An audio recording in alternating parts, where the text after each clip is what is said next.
ॐ सहनावतु सहनौ भुनक्तु सह वीर्यं करवावहै तेजस्विनावधीतमस्तु मा विद्विषावहै। ॐ शान्ति शान्ति शान्तिः। ॐ पूर्णमदः पूर्णमिदं पूर्णात् पूर्णमुदच्यते पूर्णस्य पूर्णमादाय पूर्णमेवावशिष्यते। ॐ शान्ति शान्ति शान्तिः। श्रुतिस्मृतिपुराणानाम् आलयं करुणालयं नमामि भगवत्पादं शङ्करं लोकशङ्करं शङ्करं शङ्कराचार्यं केशवं बादरायणं सूत्रभाष्यकृतौ वन्दे भगवन्तौ पुनः पुनः। ईश्वरो गुरुरात्मेति मूर्तिभेदविभागिने व्योमवद्व्याप्तदेहाय दक्षिणामूर्तये नमः। ॐ पार्थाय प्रतिबोधितां भगवता नारायणेन स्वयं व्यासेन ग्रथितां पुराणमुनिना मध्ये महाभारतम् अद्वैतामृतवर्षिणीं भगवतीम् अष्टादशाध्यायिनीम् अम्ब त्वामनुसन्दधामि भगवद्गीते भवद्वेषिणीम्। यं ब्रह्मा वरुणेन्द्ररुद्रमरुतः स्तुन्वन्ति दिव्यैस्तवैः वेदैः साङ्गपदक्रमोपनिषदैः गायन्ति यं सामगाः। ध्यानावस्थिततद्गतेन मनसा पश्यन्ति यं योगिनः यस्यान्तं न विदुःसुरासुरगणाः देवाय तस्मै नमः।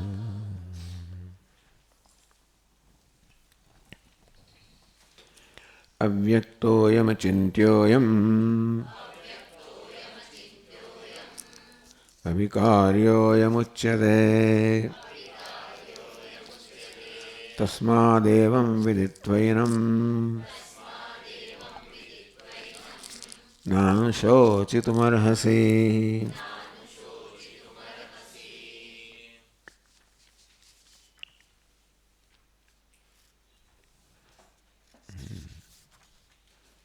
अथ चैनं नित्यजातं नित्यं वा मन्यसे मृतम् तथापि त्वं महाबाहो नैवं शोचितुमर्हसि।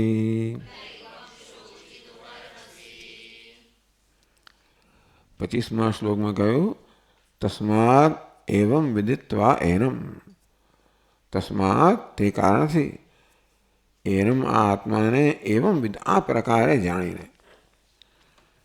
અર્જુન તું જે પ્રકારે આત્માને જાણે છે એ જરૂર શોક ઉત્પન્ન કરનારું છે. આત્માનું જ્ઞાન છે એટલે અજ્ઞાનની ઉપજ છે એ જ શોક ઉત્પન્ન કરનારું છે. અને આત્માનું જે વાસ્તવિક જ્ઞાન છે કે વાસ્તવિક સ્વરૂપનું જ્ઞાન છે એ સર્વ શોક દૂર કરનારું છે. એટલે એ પ્રકારે આત્માને પોતાને જાણીએ તો શોકનો કોઈ પ્રશ્ન જ રહેતો નથી. કારણ કે જીવનમાં જે કંઈ પ્રાપ્ત કરવાનું છે એ પ્રાપ્ત થઈ જ ગયું છે. આત્મા જ પ્રાપ્તવ્ય છે. જીવનનું જે કંઈ પહોંચવાનું છે એ પહોંચાઈ ગયા છે કારણ કે એ નિત્ય પહોંચેલો જ છે. આમ જે કંઈ જીવનમાં ઈચ્છીએ છીએ એ સર્વ આત્માનું સ્વરૂપ જે છે એ રીતે આપણે જાણીએ. શું કેમ જન્મે મને પેલું ના મળ્યું, મારું પેલું જતું રહ્યું, મૃત્યુ થયું વગેરે વગેરે આવા બધા પ્રસંગો આપણે શોક જન્માવે. જોઈએ કે આત્માનું ક્યારે મૃત્યુ થતું જ નથી. અને દેહ તો એનું જન્મ મૃત્યુ વગેરે તો આત્માની સંધિમાં થયા જ કરે છે. એટલે આ રીતે આપણે પોતાને એટલે કે આત્માને વાસ્તવિક રીતે જાણીએ અને સાચા સ્વરૂપમાં જાણીએ તો પછી દુઃખ કરવાનું, શોક કરવાનું કારણ જ રહેતું નથી. કંઈ ગુમાવવાનું નથી કે આત્મા નિત્ય પ્રાપ્ત છે. આપણે કોઈથી ઉતરતા નથી કારણ કે આ સરસ સમાન છે. દુઃખ આવી વસ્તુઓ દુઃખ જન્માવે. આ ચડિયાતાપણું, ઉતરતાપણું, હાનિ, લાભ વગેરે વસ્તુઓ. પરંતુ આત્મામાં આવું કશું છે જ નહીં. હાનિ, લાભ નથી, નિત્ય પ્રાપ્ત છે. એમાં ઊંચું નીચું કશું છે જ નહીં, સર્વશ્રેષ્ઠ છે. આ રીતે એવમ વિદિત્વા એનમ, આ પ્રકારે આત્માને વાસ્તવિક રીતે જાણે હે અર્જુન, તારે શોક કરવો યોગ્ય નથી એમ કહે છે. અર્થાત આત્માના પોતાના જ વાસ્તવિક ન જાણવાથી શોક જન્મે છે. બાકી શોક કરવો યોગ્ય નથી. એટલે જીવનમાં શોકનું કારણ જ નથી. એટલે જ ભગવાને પોતાનો ઉપદેશ આ પ્રકારે શો કર્યો, અશોચાન અન્વશોચસ્વ. હે અર્જુન, તું શોક ન કરવા યોગ્યનો શોક કરી રહ્યો છે. અર્થાત જીવનમાં કશું જ શોક કરવા યોગ્ય નથી. ગતાસુન અગતાસુન સે નાન શોચંતી પંડિતા. ભગવાન આપ એમ કહો છો, કેમ કહો છો કે શું શોક કરવો યોગ્ય નથી? જગતમાં બે પ્રકારની વસ્તુઓ છે. જે જીવંત છે અને જે મૃત્યુ પામી છે. એ બે કક્ષામાં બધા આવી જાય.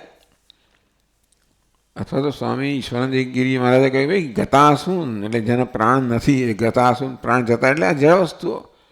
જળ કે ચેતન કશી વસ્તુ શોક કરવા યોગ્ય નથી.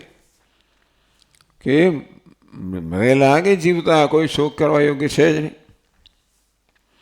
પંડિતા ન શોચંતી. આ કોઈ વસ્તુને અનુલક્ષીને પંડિતો શોક કરતા નથી. એને જ પાંડિત્ય કહેવાય, જ્યાં શોક જન્મે જ નહીં.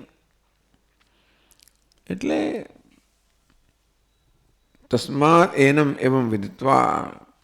પછી પંડિતો આત્માને કે જાણે છે. ભગવાન આટલા બધા શ્લોકમાં કહ્યું. 25મા શ્લોક, અવ્યક્તો એમ ચિંત્યો એમ અવિકાર્યો એમ ઉચ્યતે. અવ્યક્ત છે, અચિંત્ય છે, અવ્યક્ત છે, ઇન્દ્રિયોનો વિષય નથી. અચિંત્ય છે, મનનો વિષય નથી. અવિકાર્ય, કોઈ પ્રકારના વિકારને પ્રાપ્ત થતો નથી.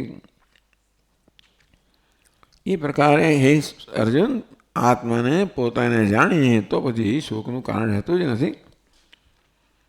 મને મૃત્યુ પણ નથી, જન્મ પણ નથી, વિકાર પણ નથી, વૃદ્ધાવસ્થા, જે બધી વસ્તુથી શોક કરતા હોઈએ છીએ આપણે. જો અરીસામાં જોઈએ એને થાય કે અરે રે આ બધું ચહેરો કેવો થઈ ગયો, વાળ કેવા થઈ ગયા, પેલું કેવું થઈ ગયું. એટલે હવે શોક કરવાના અનેક કારણો છે. શોક સ્થાન સહસ્રાણી, દુઃખ સ્થાન શતાની છે. એટલે શોક માટે કરવો જોઈએ તો હજારો કારણો છે, દુઃખ કરવું હોય તો સેંકડો કારણો છે. પંડિતા ન અનુશોચંતી તસ્માત એવમ વિદિત્વા. પંડિત કોને કહેવાય?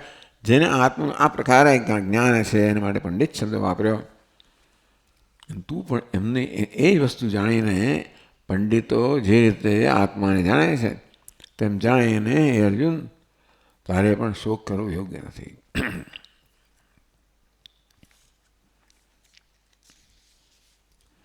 અથ ચૈનમ નિત્ય જાતમ નિત્યમ વા મન્યસે મૃતમ. ચાલો હવે આત્માનું અનિત્યત્વ અભ્યુપગમ્ય.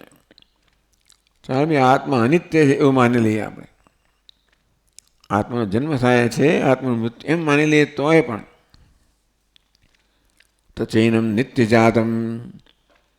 આત્મા સતત પ્રત્યેક દેહ સાથે જન્મી રહ્યો છે, આ દેહના મૃત્યુથી મરી રહ્યો છે એમ ધારતું માને તો તથાપિત્વમ. તો પણ શું? તો પણ હે મહાબાહુ, આ પ્રકારે શોક કરવો યોગ્ય નથી. કેમ? તો 27 શ્લોકમાં ભગવાન કારણ કહે છે, જાતસ્ય હિ ધ્રુવો મૃત્યુ ધ્રુવમ જન્મ મૃતસ્ય ચ તસ્માદ પરિહાર્યેર્થે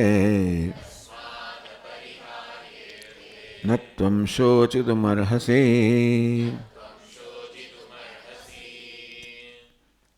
ચાલો ભાષ્ય જ વાંચી લઈએ, એટલે કારણ કે બહુ ટૂંકું છે.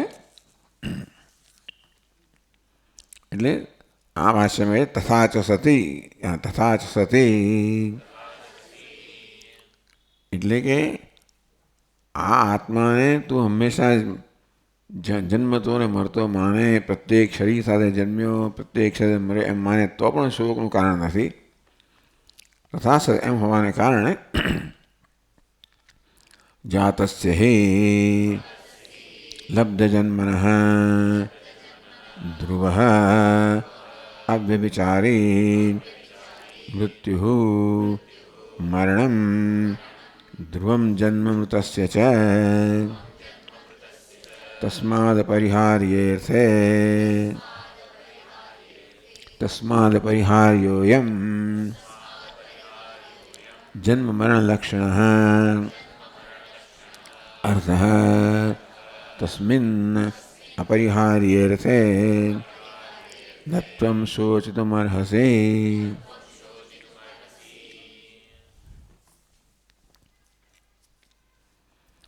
આગળ ભગવાને કહ્યું આત્માને જન્મનારો માને ને મરનારો માને તો શોકનું કારણ નથી.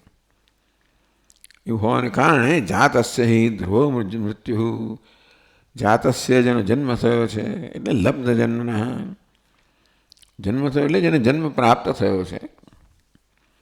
ધ્રુવ અવ્યભિચારી મૃત્યુ, જે જન્મ્યો છે એનું મૃત્યુ નિશ્ચિત છે, આજે નહીં તો કાલે જરૂર. જેનો જન્મ થયો છે એનું મૃત્યુ નિશ્ચિત છે. અવ્યભિચારી એવું ક્યારેય ના બને કે શું જન્મ્યું હોય ને ના મરે, આજે નહીં તો કાલે મરે તો ખરું છે. ધ્રુવમ જન્મ મૃતસ્ય છે, આ ભગવાન કહે છે અને જેનું મૃત્યુ થયું છે એનો જન્મ પણ નિશ્ચિત છે.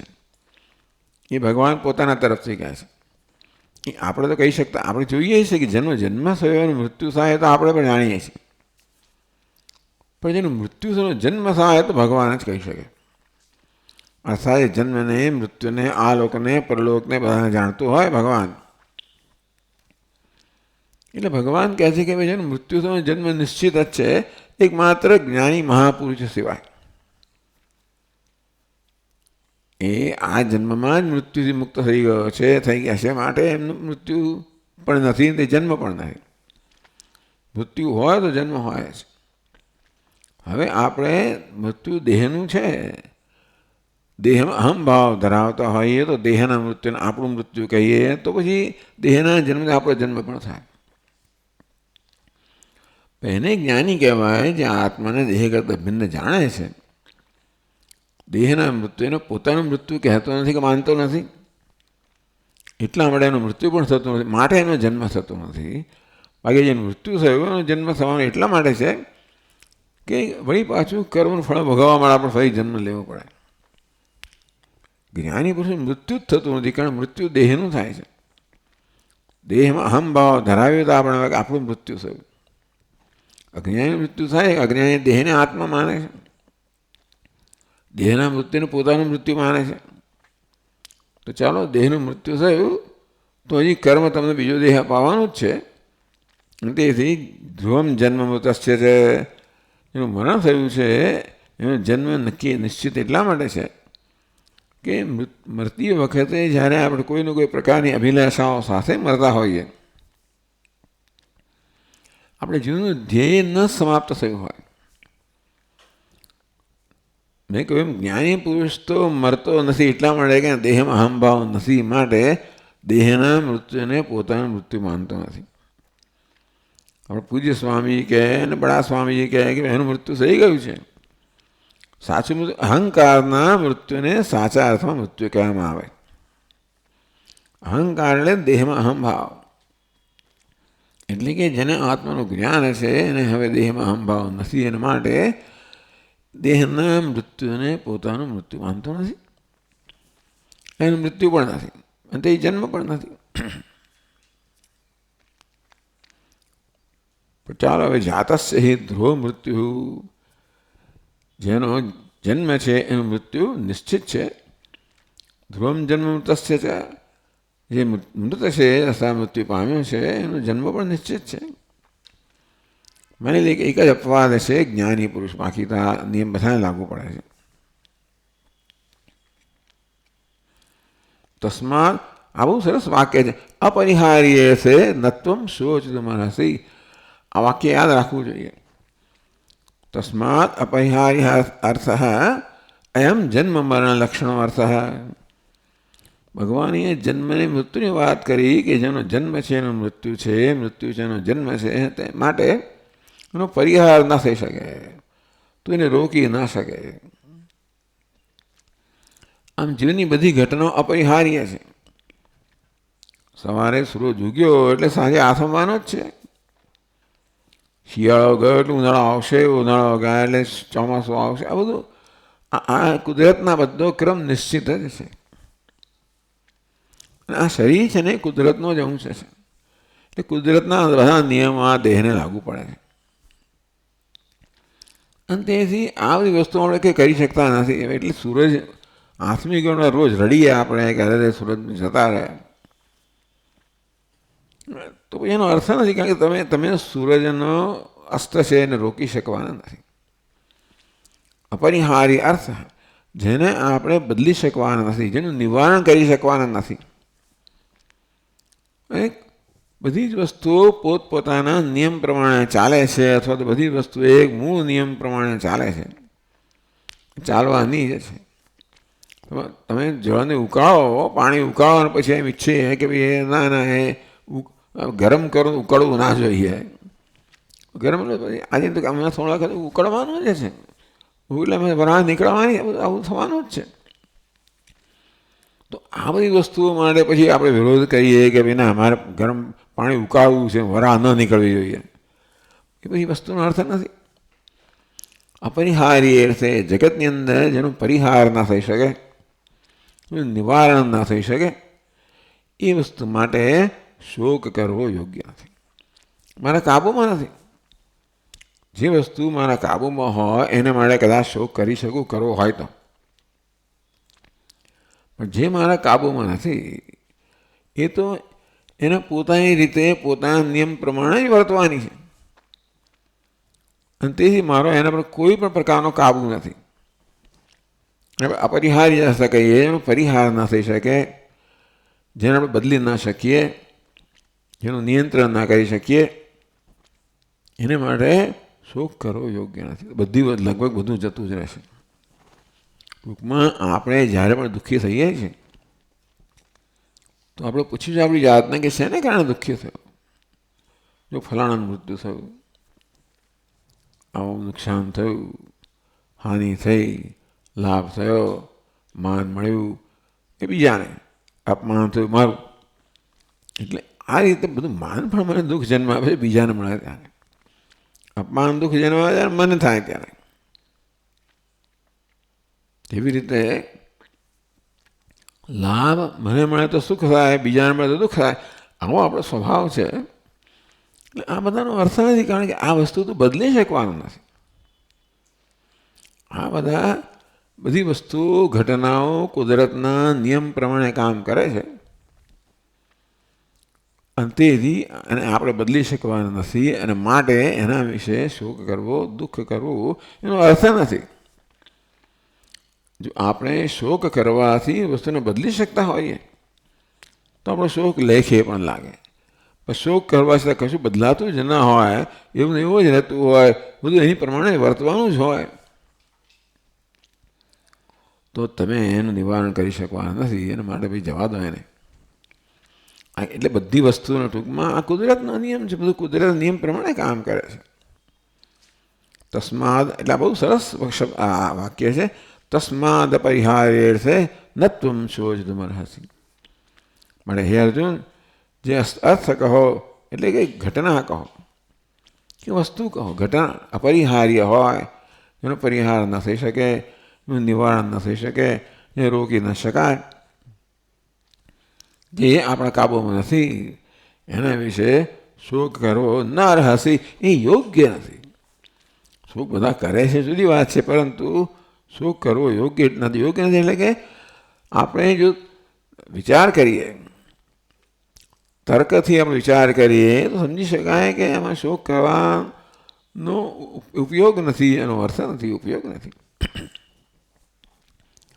તસ્માદ પરિહારી અર્થે નત્વમ શોચતો મનહસી. આપણે એક વાક્ય યાદ રાખવાનું એટલે હે અર્જુન, જે અપરિહાર્ય છે, અર્થ કહો, વસ્તુ કહો, ઘટના કહો, અપરિહાર્ય છે, જેને રોકી શકાય એમ નથી, બદલી શકાય એમ નથી, એના વિશે શોક કરવો યોગ્ય નથી. એટલે કે એ તર્કયુક્ત નથી, બુદ્ધિયુક્ત નથી.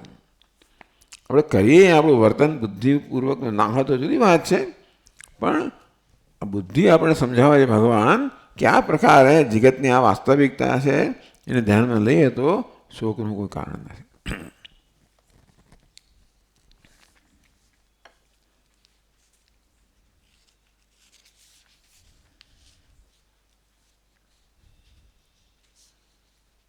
આગળ કહે છે 28મા શ્લોકના ભૂમિકામાં, એ કાર્ય કારણ છે, પણ કાર્યકરણ વધારે સારું લાગે. કાર્યકરણ સંઘાતાત્મકાની અપી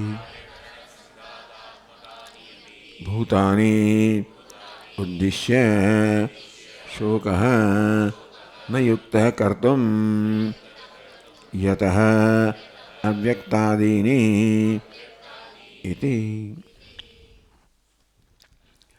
ચાલો ભાઈ, આત્મા જે છે એના વિશે શોક કરવાનું તો કારણ નથી, આપણે સમજાવ્યું આત્મા સ્વભાવ જે છે તે.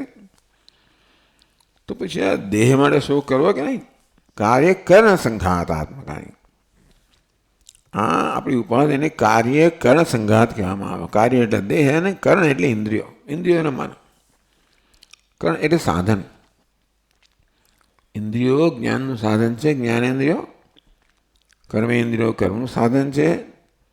અંતઃકરણ છે, એ બંનેને કર્મેન્દ્રિયો, જ્ઞાનેન્દ્રિયો, એ બંનેને પ્રેરણા આપનારું છે, બંનેને જાણનારું છે.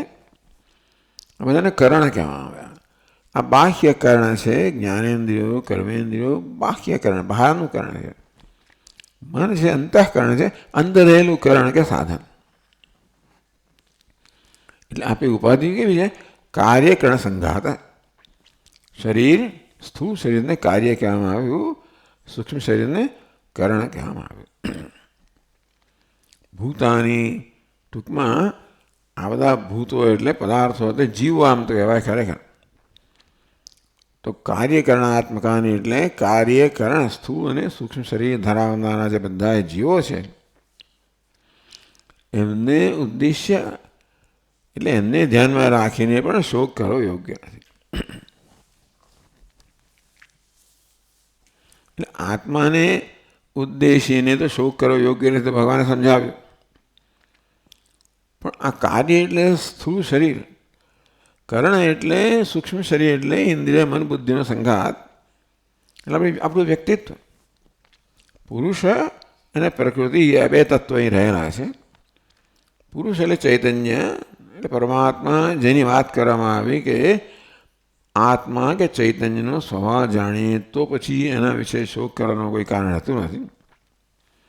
તો બીજો ઘટક છે અનાત્મા, જેને આપણે કે સ્થૂળ અને સૂક્ષ્મ શરીર કાર્યકરણ સંઘાત. તો અનાત્માને ઉદ્દેશ્યને પણ હે અર્જુન શોક કરવો યોગ્ય નથી. કરવો એ જુદી વાત છે, શોક ન યુક્ત. કાર્યકરણ સંઘાત છે, આ સ્થૂળ સૂક્ષ્મ શરીરને આપણે વ્યક્તિત્વ છે. એક છે વ્યક્તિ એટલે આત્મા પુરુષ, બીજું છે પ્રકૃતિ. તો પ્રકૃતિ એટલે સ્થૂળ અને સૂક્ષ્મ શરીર ધરાવનારી પ્રકૃતિ છે, એને ધ્યાનમાં લઈએ તો પણ એના વિશે પણ શોક કરવો યોગ્ય નથી. તો રહ્યું શું હવે? આત્મા શોક કરવા યોગ્ય નથી, એના ઘણા કારણો સમજાવે. ત્યારે અનાત્મા પણ શોક કરવા યોગ્ય નથી. એ તો કારણ કે તો પછીનો 28મો શ્લોક છે એ આપણને આનું કારણ સમજાવે છે. અવ્યક્તાદીની ભૂતાની વ્યક્તમધ્યાની ભારત અવ્યક્તનિધનાન્યેવ તત્ર કા પરિદેવના.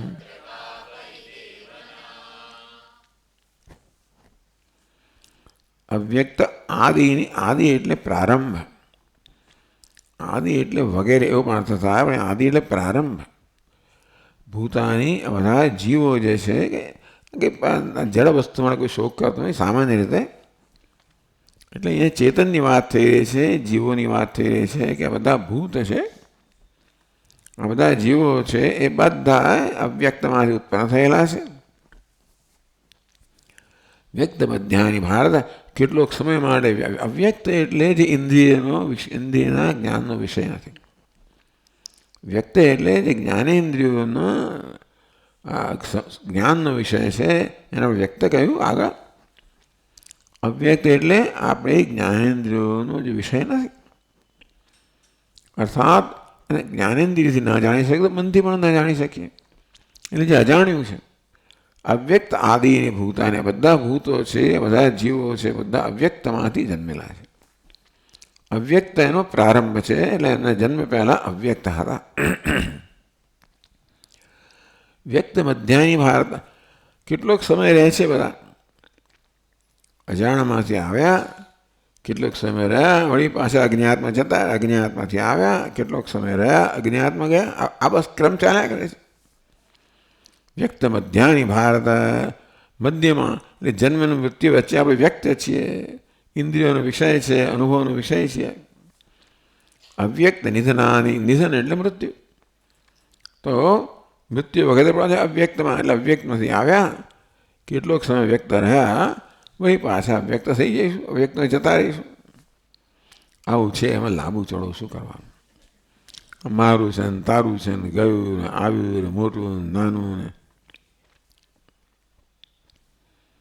આ બધી વસ્તુમાં આપણે આખો કકડાટ કરી કરીને જીવન આપણે ખરાબ કરીએ છીએ ને. ખરેખર બધો શોક તો આમાંથી જન્મે છે ને. તત્ર કા પરિદેવ, વિલાપ કરવાનો શું છે? પ્રલાપ કરવાનો કોઈ અર્થ જ નથી. એટલે આપણે એક શું કહીએ એને, વૈશ્વિક દર્શન કરીએ કે સમષ્ટિ દર્શન કરીએ, સમગ્રતા આ વસ્તુને સમજીએ. એક અંશને લઈને આપણે જ્યારે વિચાર કરીએ ત્યારે એક ઘણા પ્રકારના પ્રત્યાઘાતો જન્માવી શકે.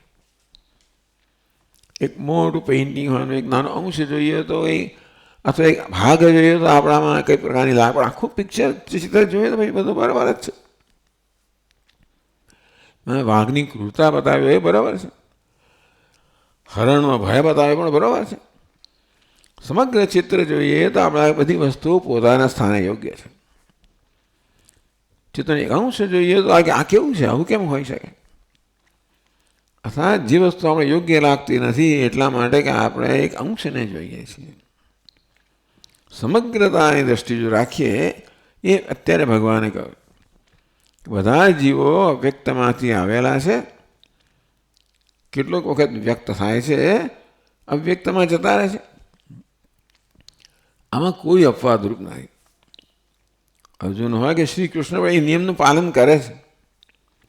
ભગવાન આ નિયમનું પાલન કરે છે, એટલે ભગવાનનો પણ જન્મ થયો આપણે ત્યાં, અને વળી ભગવાનનું પણ મૃત્યુ થાય છે. એટલે ભગવાન પણ આ નિયમનું પાલન કરે. હું આવે હું તો જઈશ જ નહીં, એવું ભગવાન પણ નથી કહેતા. ટૂંકમાં ભગવાન પણ જે પ્રકૃતિના નિયમો છે એનું પાલન કરે છે. તેથી એમાં કોઈ અપવાદ નથી. આવું જો હોય તો ભાઈ શેના વિશે વિલાપ કરવો? પરિદેવના, પ્રલાપ કે વિલાપ શેના માટે કરવાનો? ભાષ્યકાર સમજાવે છે, અવ્યક્તાદીની અવ્યક્તમ અદર્શનમ અનુપલબ્ધિ આદિ યેષાં ભૂતાનાં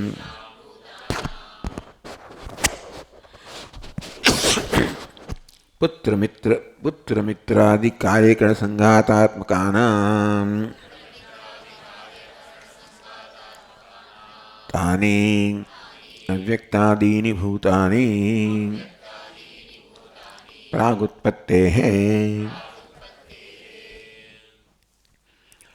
અવ્યક્ત આદિ એટલે અવ્યક્ત જેનો આદિ છે, એટલે પ્રારંભ. ટૂંકમાં પ્રારંભ અવ્યક્તમાંથી જેનો પ્રારંભ થયો. અવ્યક્તાદિની અવ્યક્તમ અદર્શનમ. અદર્શન એટલે જે ઇન્દ્રિયોનો વિષય નથી ને અવ્યક્ત કયો. અનુપલબ્ધિ. અનુપલબ્ધિ એટલે જેનો અનુભવ ના થાય. આદિ યેષામ ભૂતાનામ. બધા જ ભૂતો છે અને બધા જીવો આપણે જળ વસ્તુમાં એ કે આપણે શોકનું સામાન્ય કારણ નથી હોતી. પુત્ર મિત્રાદિ કાર્યકરણ સંઘાતાત્મકાનામ. પુત્ર શોકનું કારણ હોઈ શકે, મિત્ર શોકનું કારણ હોઈ શકે, વગેરે વગેરે. આ બધા બધા જીવો. હવે આપણું પ્રાણી પાળેલું પ્રાણી પણ શોકનું કારણ હોઈ શકે, એટલે જીવ શોકનું કારણ હોય સામાન્ય રીતે. કે ધન સંપત્તિ વગેરે તો જળ છે તો એ શોકનું કારણ બનતું હોય છે, એટલે હાનિ લાભ વગેરે શોકનું કારણ બને. પણ હું તો આપણે જ શોકનું કારણ બનતા હોઈએ છીએ. આપણે છેવટે તો પોતાના શોકનું કારણ બનતા હોઈએ છીએ અને આપણે જ પોતાના સુખનું કારણ બનતા હોઈએ છીએ. એટલે લાભ થયો બહાર, પણ એને કારણે જે મને લાભ થયો એમ કરતા હું જે છું એ મારામાં કંઈક વૃદ્ધિ થઈ. મને એમ લાગે હું હવે પહેલાં હતો એના કરતાં વધારે ચડિયાતો થયો. એમ કરીને મારામાં કોઈ પ્રકારની વૃદ્ધિ જોવું, મારામાં કોઈ સુધારો જોવું, મારામાં કોઈ પ્રકારનો લાભ જોવું, એ હું જ મારા સુખનું કારણ હોય છે. બીજાને લાભ થાય તો મને કશું નહીં. પણ મારો મિત્ર હોય કે કંઈક મારો સંબંધી હોય અને કોઈક રીતે એના લાભથી મને એમ લાગે કે મને પણ લાભ થયો છે, તો જ મને સુખ જન્મે. બાકી દુનિયામાં કેટલા આપેલો, કેટલા બધા કે મિલિયન બિલિયન શું ટ્રિલિયન ધરાવનારા લોકો છે બધા. રોજ રોજ છાપામાં એ લોકોની જ કથા આવ્યા કરતી હોય. એલન મસ્ક હોય કે પેલો હોય, જેફ બેઝોસ હોય ને વગેરે વગેરે. મને શું એમાં, એને આટલા બિલિયન મળ્યા અને આટલા ગયા અને આજે આવો પહેલો નંબર આવ્યો અને આજે ત્રીજો થઈ ગયો અને વાળી બાજુ પહેલો આવ્યો. સારું. એટલે જે વસ્તુ મને કોઈ રીતે સ્પર્શતી નથી, હા એને મળે એટલે મેં એને કંઈ સ્ટોક લીધા હોય ને એને કારણે મને તો જાણે કે એની વૃદ્ધિઓ મને મારી વૃદ્ધિ જણાય તો એ તો સુખ જન્મે. તમે જોજો આપણને સુખ આપણાથી જ જન્મતો હોય, આપણામાં કંઈ વૃદ્ધિ થયો હોય, કંઈક લાભ થયો હોય તો જ મને સુખ જન્મે. અન્યના લાભમાં સુખ જન્મે તો એટલા માટે કે એના લાભમાં મને કંઈક મારો લાભ દેખાય છે, મારો મિત્ર છે, મારો પુત્ર છે, મારો સંબંધી છે, મારો પ્રિય છે, એટલા માટે એનો લાભ મને કોઈ રીતે મારા લાભમાં હોય એવું જણાય છે. એ કોઈ સંબંધ જ જેની સાથે નથી. આપણા દેશનું કોઈ તો આપણને લાગે ચાલો ભાઈ આ ટાટામાં આવું થયું, મને એમ લાગે કે ભાઈ આપણા દેશના છે એટલે કંઈક રીતે આપણી સંબંધિત છે. પેલો માણસ અમેરિકાનો હોય, ફ્રાન્સનો હોય ને પેલો હોય જે હોય, કોઈ સંબંધ જ નથી. મને એવું લાગતું હોય કે હું તો અમેરિકામાં જતો હોઉં છું, મારે કંઈક તો એમ લાગે મને કે આજે કંઈક મારી સાથે સંબંધિત છે.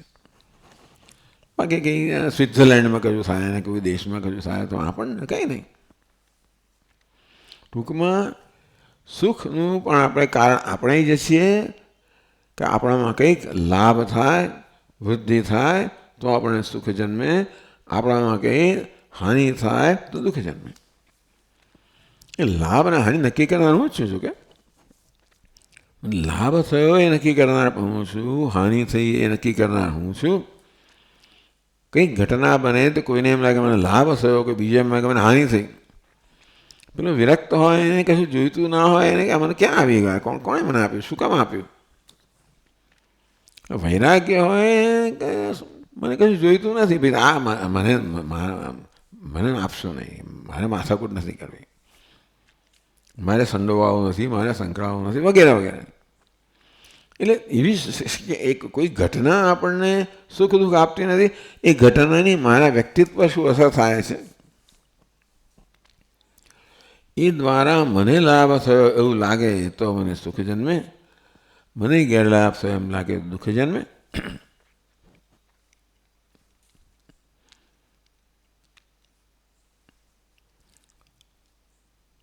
તેથી આ પ્રકારે સ્વભાવ જાણીએ તો પછી કોઈ સુખ દુઃખનું શોક ન તત્ર કા પરે દેવાના. જીવનની જે ઘટનાઓ છે જેને કોઈ બદલી શકતો એમ છે એની જરૂર નથી. આપણે માનીએ છીએ આપણે બદલવી જોઈએ એમ લાગે, પછી બદલ્યા પછી આમને આમ કહ્યું હોય તો સારું થાય, એમ થતું પેલું હોત તો સારું થાય, એમ કહીને આખી જિંદગી જતી રહેશે ને આપણી. કે બદલ્યા જ કરીએ છીએ, અનુકૂળ બનાવવાનો પ્રયત્ન કરીએ છીએ. આ બન્યું કે આમ નહીં જાય, થોડુંક આમ કરો, ફર્નિચર આમ ગોઠવું, ના થોડુંક આ ખુરશી આમ મૂકો, આ પેલો પડદો આમ કરો, પેલી કાર્પેટ આમ કરો, આખી જિંદગી જતી રહે એમાં. એમાં એવું લાગે જ નહીં કે આ એક આઈડિયલ આદર્શ વસ્તુ જન્મી, યોગ્ય આપણે સંતોષકારક વસ્તુ જન્મતી જ નથી. એવું કશી વસ્તુ જ નથી. બહાર એવું કશું છે જ નહીં આપણે સંતોષ આપી શકે. એટલે આ બધામાં આવું જ છે. અર્જુન તત્ર કા પરિદેવના, દુનિયાની ઘટનાઓ માટે આ પ્રકારે વિલાપ કરવો, પ્રલાપ કરવો એ કંઈ યોગ્ય નથી. એટલે કે પુત્ર મિત્રાદિ કારણક સંઘાતાત્મકાનામ ભૂતાનામ, ભૂત એટલે આમ તો ભવંતીથી ભૂતાની, જે ઉત્પત્તિ થઈ જેની એને ભૂત કહેવાય. પણ ભૂત એટલે પ્રાણીઓ. પ્રાણીઓમાં પણ પુત્ર મિત્ર વગેરે, બાકી બીજા બધા પ્રાણીઓમાં પણ રસ નથી. પુત્ર મિત્ર વગેરેનો હોવા પણ આપણે સુખ જન્માવે, એમને ગુમાવવામાં પણ દુઃખ જન્મે. તાની અવ્યક્તાદિની ભૂતાની પ્રાગ ઉત્પત્તે, આ પુત્ર મિત્ર કોઈનો પણ ઉત્પત્તિ થઈ, જન્મ થયો એ પહેલાં અવ્યક્ત હતા. ઉત્પન્નાની ચ ક્રાંગમરણાદ વ્યક્તમધ્યાની, ઉત્પન્નાની ચ ઉત્પન્ન થયા પછી મરણ સુધી કેવા છે? પ્રાગ મરણાદ એટલે મરણ પહેલાં, ઉત્પત્તિ પછી અને મરણ પહેલાં. વ્યક્ત મધ્યાન એને મધ્ય કયો, જન્મ અને મૃત્યુ વચ્ચેના સમયનો મધ્ય કયો. જન્મ પહેલાંના સમય કયો હોય તો એને પહેલાં કહ્યું, મૃત્યુ પછી કહ્યું, અને જન્મ મૃત્યુને એને મધ્ય કહેવામાં આવ્યું. વ્યક્ત મધ્યાની ભારતા, એ ભારતના બધા જ જીવો છે એ મધ્યમાં વ્યક્ત થાય છે. એમના જન્મ પહેલાં અવ્યક્ત હતા, મૃત્યુ પછી પણ અવ્યક્ત છે, અને જન્મ મૃત્યુની વચ્ચે વ્યક્ત છે. આવું છે બધું. આમાં કોઈ અપવાદરૂપ નથી. કોઈ 5 વર્ષ જીવો કે 50 વર્ષ જીવો કે 75 કે 95 125 પર છેવટે આ તો થવાનું જ છે. તમે આખો કાળ જોવા માંગો તો આ 5-25% શું હિસાબ છે? મોટા સ્વામીજી કહે કે આપણે વિશ્વરૂપ દર્શન દેખાડ્યું ને, તમે કે એવો સ્કેલ લગાવો કે 1 મિનિટ બરાબર 100 વર્ષ, અને પછી તમે જુઓ તમે જન્મીને મર્યું, જન્મીને મર્યું, જન્મીને મર્યું, એવું અર્જુનને દેખાડો. એના આખું બધા મૃત્યુ જોયું એટલે ટૂંકમાં આખા વિશ્વએ કેવી રીતે ભગવાનના શરીરમાં જોઈ શકે? આવી જાતનો સ્કેલ કંઈક લગાવ્યો હતો ને. એટલે આપણે જે જોઈએ છે એને બદલી નાખો. 1 મિનિટ બરાબર 1 વર્ષ, તો મને કેટલી મિનિટનું આયુષ્ય થયું? એટલે 1 કલાકમાં તો ક્યાં ને ક્યાં પહોંચી જઈએ આપણે. 2 કલાકમાં ગયા. આ તો 1 મિનિટનું 1 વર્ષ કહ્યું, પણ 1 સેકન્ડનું 1 વર્ષ કહ્યું તો આંખ ઉઘડીને બંધ થઈને ગયા. અને એવું જ છે ને, આ સમષ્ટિ કાળ છે એની સંદર્ભમાં આપણું જીવન કેટલું. એટલે આપણે કેટલા, એમાં હું અપવાદરૂપ નથી, પણ આપણે કેટલા બધે આ દરરોજ જે અરીસામાં જોઈને મારા વાળા ધોળા થાય, લાંબા થાય, ટૂંકા થાય, પેલું થાય, ફલાણા થાય, ને આ કરચલી પડીને કેવા બધા આવી વસ્તુઓને કેવા દુઃખી થતા હોય છે. એને માટે ભગવાન કહે છે કે તત્ર કા પરિદે, આ તો આ જીવનની વાસ્તવિકતા હોય. તો અવ્યક્ત આદિની, અવ્યક્ત જેનો આદિ છે એટલે કે જેના જન્મ પહેલાં, ઉત્પત્તિ પહેલાં અવ્યક્ત હતા, એટલે આપણના અનુભવનો વિષય ન હતા. વ્યક્ત મધ્યાની એટલે જન્મ અને મૃત્યુ વચ્ચેના ગાળાને મધ્ય કહેવામાં આવ્યું, ત્યારે વ્યક્ત થયા, ત્યારે આપણા અનુભવનો વિષય થયા. અવ્યક્ત નિધનાની, નિધન એટલે મૃત્યુ, મૃત્યુ પછી પાછા અવ્યક્ત. બસ આ વસ્તુ છે. મધ્ય 5 વર્ષનો હોય કે 10 વર્ષનો હોય, મધ્ય જેને કહેવામાં આવ્યું, જન્મ મૃત્યુની વચ્ચેનો ગાળો એ 1 દિવસથી માંડીને 125 વર્ષ સુધીનો હોય. બસ છેવટે આ જ રીત છે. દરેક પ્રાણી અવ્યક્તમાંથી આવ્યું, કેટલોક સમય વ્યક્ત રહે છે, પછી અવ્યક્તમાં જવાનું છે. એટલે આ પ્રકારે આપણે જ્યારે સમષ્ટિ દ્રષ્ટિ કરીએ, સમગ્રતા આપણે વસ્તુ આવું છે. એટલે એમાં 5 વર્ષ, 25 વર્ષ, 75 વર્ષ જેવા, 76 જેવા, 81 જેવા, 85 જેવા, જે હોય તે જરા સ્કેલમાં આટલો ફેર પડે. અવ્યક્ત નિધનાની એવ પુનઃ અવ્યક્તમ અદર્શનમ નિધનમ મરણમ યેષામ તાની અવ્યક્ત નિધનાની મરણાદૂર્ધ્વમ અવ્યક્તામ એવ પ્રતિપદ્યન્તે ઇત્યર્થઃ. અવ્યક્ત નિધનાની, નિધન મરણ પછી પણ અવ્યક્ત, અવ્યક્તમ અદર્શનમ નિધનમ. તો મરણ કોને કહેવાય? અવ્યક્ત અદર્શન, ફરી દેખાય નહીં, દેખાવાનું બંધ થઈ જાય ત્યારે આપણે મરણ કહીએ. તેષામ અવ્યક્ત નિધનાની. આ સમાસ છે એટલે ભાષ્યકાર સમાસને આપણે ઉકેલીને સમજાવે છે. અવ્યક્ત આદિની, અવ્યક્ત આદિ પહેલાં જે અવ્યક્ત હતા, વ્યક્ત મધ્યની, મધ્યમાં જે વ્યક્ત છે. અવ્યક્ત નિધનાની, નિધન પછી જે અવ્યક્ત છે. બસ આ પ્રકારની પ્રક્રિયા છે બધાના જ વિષયમાં. એમાં મધ્ય જે છે એ કેટલું છે? 1 દિવસ હોય, 1 વર્ષ હોય, 5 વર્ષ હોય, 50 વર્ષ હોય, 100 વર્ષ હોય. બિચારા મનુષ્ય બી 100 વર્ષ, 105 વર્ષ, પેલો 115 વર્ષ જેવો. ચાલો, દુનિયામાં સૌથી વધારે જીવનારા પેલો જાપાનનો એક માણસ હતો. તો શું એવું નથી કે આપણે એને મહત્વ નથી આપતા કે ગણતરીમાં નથી લેતા, તો શું? એટલે હું તો આપણા વિષયમાં 115 તો એ શું પણ અવ્યક્તમ અદર્શનમ નિધનમ મરણમ. નિધન કહો, મરણ કહો, વળી પાછા અવ્યક્ત થઈ જવાનું છે. તાની અવ્યક્ત નિધનાની, એ બધાને અવ્યક્ત નિધન કહેવાય. અવ્યક્ત આદિ એટલે આદિમાં, આદિ પહેલાં અવ્યક્ત હતા. અવ્યક્ત નિધન એટલે નિધન પછી, મરણ પછી અવ્યક્ત છે. મરણાદ ઉર્ધ્વમ અવ્યક્તતામેવ પ્રતિપદ્યન્તે. અવ્યક્તતા એટલે અવ્યક્ત અવસ્થા. મરણ પછી પણ અવ્યક્તની અવસ્થા પ્રાપ્ત કરે છે. ભાષ્યકાર અહીંયા પછી કોટ કરે છે, એ ઉદ્ધૃત કરે છે વાક્ય મહાભારતમાંથી. એના બધા સ્ત્રી પર્વમાં છે. તથા ચ ઉક્તમ અદર્શનાદાપતિતઃ પુનશ્ચાદર્શનમ ગતઃ નાસૌ તવ તસ્ય ત્વમ વૃથા કા પરિદેવના ઇતિ. ભગવદ્ ગીતા મહાભારતનો જ ભાગ છે. મહાભારતમાંથી સ્ત્રી પર્વમાંથી આ વાક્ય ઉદ્ધૃત કરવામાં આવ્યું. હવે મને આ યાદ નથી આ કયો પ્રસંગ છે. હા, યુધિષ્ઠિરને શોક થયો. હા, આ બધા મૃત્યુ પામ્યા. અચ્છા, એ રણ મેદાનમાં ગયા અને બધું જોઈને. હા, શ્રી કૃષ્ણ ભગવાન કહે છે અદર્શનાત આપતિત. અદર્શન એટલે અવ્યક્ત અવસ્થામાંથી આવ્યું. પુનશ્ચ અદર્શનમ ગત, વળી પાછો મૃત્યુ પછી અદર્શન અવસ્થાને પ્રાપ્ત થયો. નાસૌ તવ, હે અર્જુન કે યુધિષ્ઠિર, આ તારું પણ નથી, ન તસ્યત્વ, અને તું એનું નથી. જતી વખતે પૂછ્યા વગર જતો રહ્યો.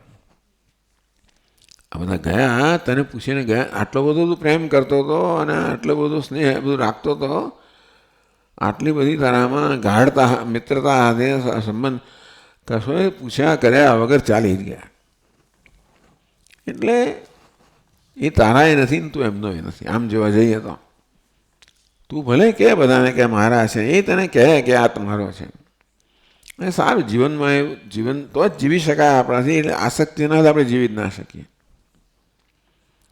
કોઈ પણ પ્રાણીમાં, મનુષ્ય અને બીજા બધા જીવો પણ પણ આસક્તિ વગર આપણે જીવી શકીએ. એટલે કે આસક્તિ છોડવી પણ છતાં આસક્તિ વગર જીવાય જ નહીં. કોઈ સંબંધ હોય જ ના શકે. પતિ પત્નીનો આસક્તિ નથી તે કે સંબંધ કેવો છે? મિત્રો વચ્ચે આસક્તિ હોય ને. એટલે કે એના સુખે હું સુખી થઉં, એને દુઃખી થઉં, એને સુખી કરવા ઈચ્છું, દુઃખમાંથી મુક્ત કરવા ઈચ્છું. આવું હોય તો જ આ મનુષ્યમાં નહીં તો પછી લાગણીશીલ જીવન જ નથી. એ લાગણીહીન માણસ એ જીવનનો કોઈ અર્થ નથી ને. એટલે લાગણી ત્યારે જ હોય જ્યારે આસક્તિ હોય. ભલે લોકો આ વાયદાંત કહે કે કરે આસક્તિ છોડ, આવી આસક્તિ છોડાય નહીં. પણ આપણે જીવી ના શકીએ એટલું ખરું. ભાઈ આપણે પૂજ્ય સ્વામી ભાષામાં કહે તો ભાઈ બાઇન્ડિંગ આસક્તિ એ આપણને બાઇન્ડ કરનારી હોય, ટૂંકમાં બંધન કરનારી હોય તો એની એક મર્યાદા છે. આસક્તિ બંધન કરનારી જ છે અને આસક્તિથી સુખ જન્મે છે. એ તો સુખ મળે જ નહીં. મારો દીકરો પાસ થયો એટલે મને સુખ મળે, તો આસક્તિ છે એટલા જ મળે. બે કેટલાય પાસ થાય છે ને કેટલાય કંઈ થતું નથી આપણને. ને આપણને આસક્તિ સુખ આપનાર છે અને આસક્તિ દુઃખ આપનાર પણ છે. એટલે ન તત્રત્વમ ન તસ્યત્વમ નાસો તવ ન તસ્યત્વમ. પરંતુ આપણે જોવા જઈએ તો એક સમગ્ર દ્રષ્ટિ જોઈએ તો એ મારોય નથી અને હું એનોય નથી. એ ક્યારે હોય? મૃત્યુ પછી એવું કહેવાય. મને જન્મ તો હોય એનો દીકરો મારોય નથી, પછી જીવી જ ના શકાય. ટૂંકમાં આપણે મનુષ્ય જીવી, કોઈ પ્રાણી જીવી ના શકે આસક્તિ વગર. સંબંધ વગર આપણે જીવી જ ના શકીએ. Human being is social animal etcetera એવું ત્યાંથી શરૂ થયું, નાગરિક શાસ્ત્ર શરૂ થાય. એટલે ભલે આસક્તિ છોડવાનું કહે પણ આપણે કેટલીક આસક્તિ સ્વીકારવી જ પડશે. હા, સંન્યાસીનો અર્થ એ કે કોઈ આસક્તિ નથી કે ન હોવી જોઈએ. એટલે ખરેખર તમે બધું છોડો એટલે આસક્તિ જ છોડવાની છે. તમે કુટુંબને છોડો એટલે આસક્તિ છોડવાની છે. કે જે કે ધન સંપત્તિ બધું ત્યાગ કર્યો એટલે આસક્તિનો ત્યાગ. એ વસ્તુ પછી તમારામાં કોઈ પ્રકારની ગુમાવે નહીં કે મેળવવાની લાગણી ન જન્માવે તો તમે મુક્ત થવાય. મુક્ત થવાય નહીં. આસક્તિ હોય ત્યાં તમે મુક્ત નથી. આસક્તિ કોઈને કોઈ પ્રકારની લાગણી જન્માવવાની છે. લાભની લાગણી જન્માવે, ગેરલાભની લાગણી જન્માવે. લાગણી જન્માવવાની જ છે. એનું નામ જ જીવન છે ને. મનુષ્યનું જીવન એ પ્રકારનું જ છે. પણ એમાંથી મુક્ત થયું, આસક્તિમાંથી મુક્ત થયું એટલે આ બધા સાથે પેલો સંબંધ જતો રહે. પછી એ ગેરલાભ, લાભ વગેરે, હાનિ, લાભ કોઈ વસ્તુ મને અસર ન કરે. કારણ કે હવે કોઈ આસક્તિ નથી, કોઈ સંબંધ નથી. આપણે એ પ્રકારે મેચ્યોરિટી પૂરો સ્વામી ભાષામાં કહીએ તો એ પ્રકારની મેચ્યોરિટી, પરિપક્વતા પ્રાપ્ત કરવાની છે. આસક્તિમાં જીવતા જીવતા છેવટે એવી સ્થિતિ આવી જોઈએ કે આપણે આસક્તિ મુક્ત થઈએ. નહીંતર પછી તો આપણે કોઈ દિવસ મુક્ત થઈ શકવાના જ નથી. આસક્તિ મુક્ત થઈ એટલે પ્રેમથી મુક્ત થવાની વાત નથી, આસક્તિથી મુક્તિ. થોડો પ્રેમ પણ છે ને બરાબર ખરેખર નિર્મળ બને. આમ તો આસક્તિને જ પ્રેમ કહેવામાં આવતો હોય છે. પણ એવી સ્થિતિ ધીમે ધીમે પ્રાપ્ત કરીએ, એ પ્રકારની પરિપક્વતા પ્રાપ્ત કરીએ કે આસક્તિ ના હોય તો એ પ્રેમ હોય તો પછી આપણો પ્રેમ બહુ સીમિત નહીં રહે. ધીમે ધીમે પ્રેમ વિસ્તાર પામશે. અત્યારે પ્રેમ જ્યાં આસક્તિ છે ત્યાં સીમિત છે અને ભલે રહ્યું. પણ છેવટે આ શાસ્ત્ર એવું ઈચ્છે છે કે આપણે ધીમે ધીમે ધીમે ભગવાન કે આપણે અહંકારનો વિસ્તાર થવો જોઈએ. અહંકાર જે છે સંબંધિત છે એટલે આસક્તિ છે, પણ એનો વિસ્તાર એટલે ભગવાને કહ્યું તું કર્મ કર તો પછી અન્ય માટે કર્મ કર. એ તો કહે દુનિયા માટે કર્મ કર. એમ કરતાં કરતાં આપણો અહંકાર છે એની શું કહેવાય મર્યાદાઓ વધારે જાય. થોડી ઈશ્વર સાથે તમે ઐક્ય પ્રાપ્ત કરો ત્યાં સુધી સંભાવના છે અને તો જ મુક્ત થઈએ આપણે. અહંકાર છે એ મર્યાદિત બનાવે છે આપણને, એના માટે આપણે મુક્ત નથી. પણ ભગવાન એટલે કર્મયોગનો ઉપદેશ એ રીતે આપશે કે કન્ટ્રીબ્યુટ એટલે બીજામાં આસક્તિ કર, એટલે બીજાના લાભને તારો લાભ માન, અને તો તું તારી સ્વાર્થ બુદ્ધિમાંથી ધીમે ધીમે મુક્ત થઈશ. એ છેવટતા કહેવામાં આવ્યું કે જેને માટે આવા પ્રલાપ કરે છે, વિલાપ કરે છે, એ અવ્યક્તમાંથી આવ્યો હતો. કેટલોક વ્યક્ત રહ્યો, અવ્યક્તમાં ગયો. ના સૌતવ ન તસ્યત્વમ, એ તારો નથી અને તું એનો નથી. કારણ કે એ સ્વતંત્ર રીતે વર્તે છે, સ્વતંત્ર સ્થળેથી આવ્યો છે, સ્વતંત્ર સ્થળે જવાનો છે. વચ્ચે તમે ભેગા થયા એ બરાબર છે, સારું છે, અને તે સંબંધ દરમિયાન તમે જઈ સંબંધને તમે સુધારો અને સંબંધનો આનંદ લો. પણ છેવટે તો પેલો કહે ને ભાઈ પેલા લાકડા કંઈ મળ્યા સમુદ્રની અંદર, પછી છૂટા પડ્યા, અને એ બધી દ્રષ્ટાંત આપતા હોય છે. પણ એટલે આપણે એવી રીતે એક સમગ્ર દ્રષ્ટિથી આપણે જોઈએ તો પછી આપણે જોઈએ કે આવું છે બધું. અને ધીમે ધીમે આપણે એ દ્રષ્ટિ પ્રાપ્ત કરવી જોઈએ. બાકી આપણી સંકુચિત દ્રષ્ટિ રાખીએ તો આપણામાં કોઈ વિકાસ થયો નથી. તથા કા પરિદેવના, તો પછી એમાં પ્રલાપ કરવાનો શું અર્થ છે? ઇતિ તત્ર કા પરિદેવના કો વા પ્રલાપ અદુષ્ટ દુષ્ટ પ્રનષ્ટ ભ્રાંતિભૂતેષુ ભૂતેષુ ઇત્યર્થ. આ બધા ભૂત કેવા છે? અદૃષ્ટમાંથી આવ્યા, દુષ્ટ થયા, વળી પાછી પ્રનષ્ટ, આ ભ્રાંતિ જ છે. એટલે ટૂંકમાં અવ્યક્તમાંથી આવ્યો એટલે અદૃષ્ટમાંથી આવ્યો, મધ્યમાં વ્યક્ત થયો એટલે દુષ્ટ થયો, પાછો અવ્યક્તમાં ગયો એટલે અદૃષ્ટમાં ગયો. આ દૃષ્ટ છે, અદૃષ્ટ છે, વ્યક્ત છે, આ બધી ભ્રાંતિ જ કેવી ભાષ્યકારે ભ્રાંતિભૂતેષુ. આ પ્રકારની ભ્રાંતિ આપણે ધરાવીએ છીએ કે ભાઈ આ હવે આવ્યો ના છે ના ગયો, આ મારો છે ને તારો છે વગેરે. આ ન તત્રત્વમ, એ ન તસ્યત્વમ, તું એનું નથી, એ તારો નથી. આ બધી કલ્પના આપણા મનમાં જ છે, એટલે એને ભાષ્યકારે ભ્રાંતિ કહી.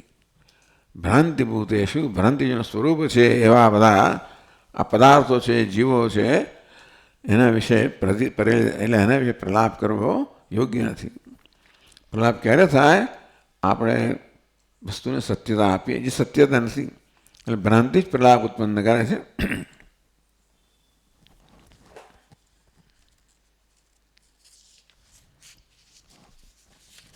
ચાલ આપણે અહીંયા જ વિરામ લઈશું.